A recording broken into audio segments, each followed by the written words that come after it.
Hello, welcome friends. Welcome to Hasib Gyan.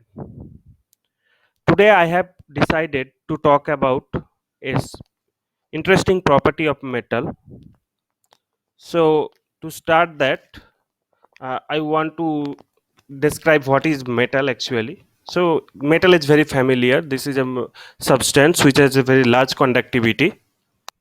Now let's take a metallic substance. So this is the metal, and in these systems, iron cores are embedded in the matrix.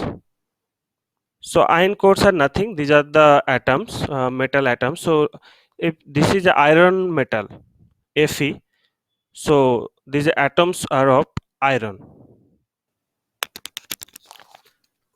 An interesting feature of this metal is it has loosely bound free electrons. Loosely bound free electrons. So suppose there is an atom, iron, and it has different electronic shell. The last electronic shell that is called the valence shell, and the electrons residing on that valence shell is called the valence electron. So let's take this is the valence electron, and on this valence electron the attraction of nucleus is very low. So this electron can easily get rid of this attraction, and it can freely move inside this lattice. So let's consider that each atom has one or two valence electrons, and that will basically contribute to the loosely bound free electrons, and these free electrons will move inside this lattice, and that will give rise the conductivity. That's why metal has large conductivity. So this is one of the important characteristics of metal, that metal has large conductivity. And in this scenario, metal is different from that insulator. In insulator, what happens, their valence electron is strongly bound to the nucleus, and that's why there is no free electron, and it has very low conductivity.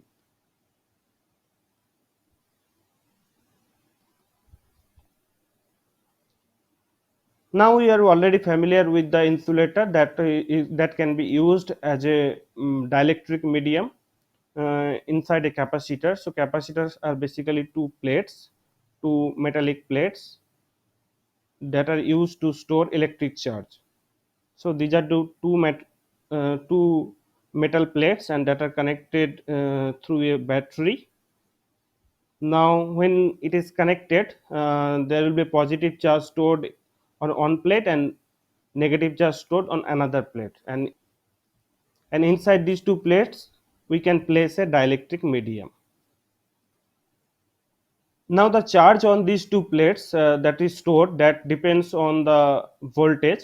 So basically Q proportional to V, and the proportionality constant is the capacitance.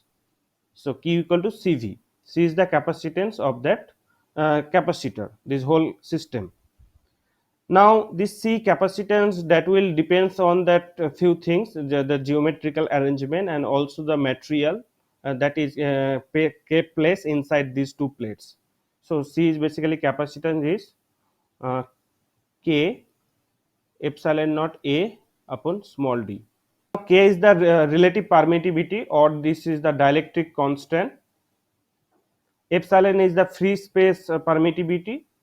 This is the free space permittivity.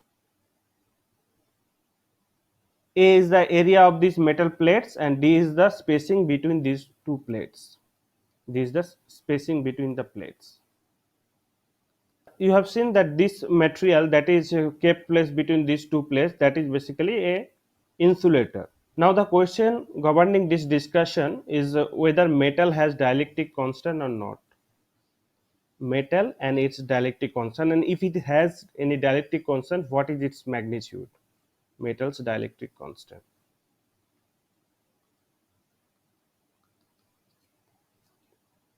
Now to understand these things, we need to reinvestigate that metallic substance again. So this is the metallic substance, and atoms are there. uh, in general, metals are crystalline material, so atoms are periodically arranged, and electrons C, basically electron that is coming from this each atoms, that will move through this whole lattice. whole metallic lattice. Now what is the charge, effective charge of this system? So total charge will be 0. So the net charge, the positive charge is coming from this ion core, and this electron giving the negative charge, and that's why the total charge is 0. So the total electric field inside the system, electric field, and using that Gauss law, that divergence equal to rho upon epsilon, from that we can say that electric field is also 0 inside a metal. Fine. Now we can make some remarks also. So suppose take a metallic sphere, and the total charge is 0 inside this metal. Now if we put a test charge externally to it, suppose plus q, then this charge will be distributed on this surface. Okay, the charge will be distributed on this surface, because why this distribution happens, because this charge, they will repulse, the same charge will repulse, and to maintain an equilibrium they will distribute on the surface and creates a minimum potential inside it.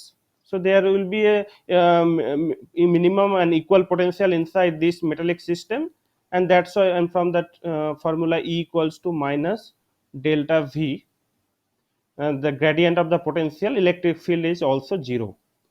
So if you put an external charge to this system, the electric field is also 0 in the metal.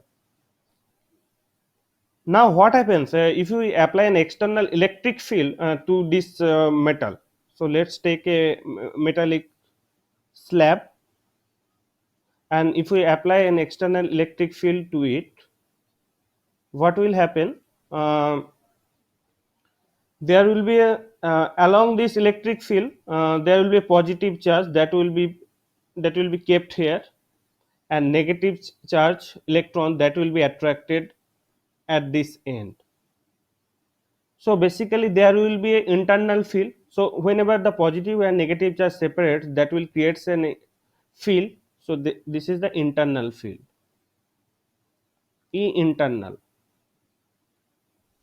Now for metal, this E internal, and so already there is an external field, E external. For metal, this polarization means the charge separation happens, and finally this E internal and E external, this balance. So total electric field inside this metal again 0.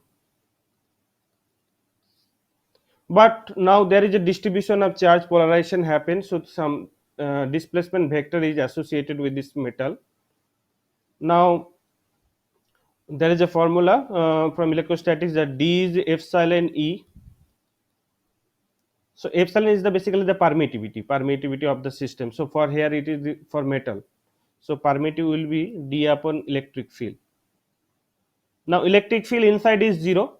That means permittivity is infinite.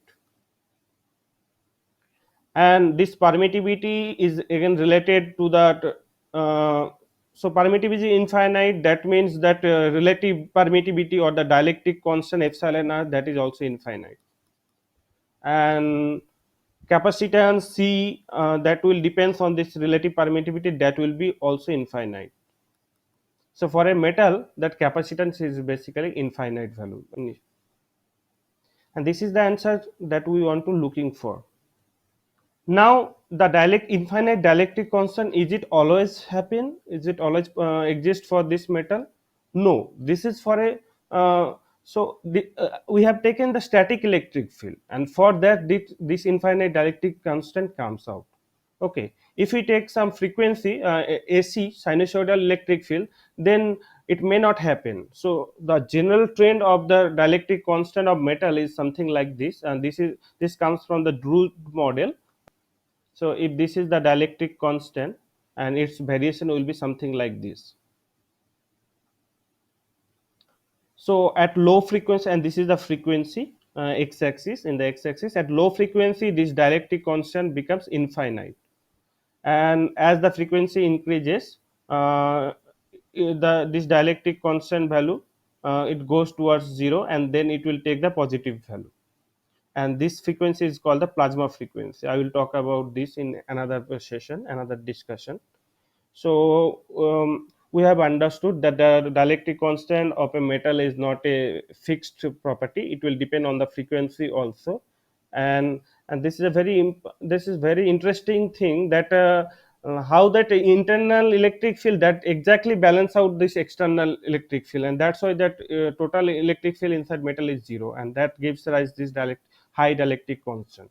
For insulator, if you consider any insulator, this total cancellation will not happen, and there will be some effective electric field, and from that there will be a finite value of dielectric constant for insulator. So I hope you have understood this video. So I have tried to make it clear in a very basic layman language. So if you find this video worth, please like this video, and if you haven't subscribed this channel, please subscribe. Thank you. Take care.